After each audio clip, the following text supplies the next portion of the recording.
第一次參加六四燭光晚會嗰陣時候係2009年啦，咁就係應該係六四20週年。六四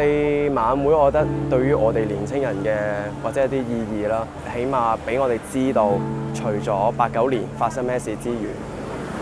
仲有就係話知道而家內地維權嘅問題，好多異見人士受打壓，咁我哋作為新一代，我哋都應該要繼承呢個89學運精神，去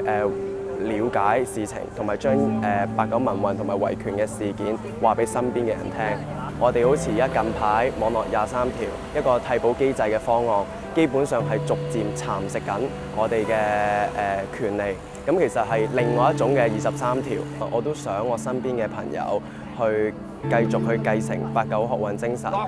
因為呢啲嘅事情唔係單單個人嘅，係整體成個香港、成個中國。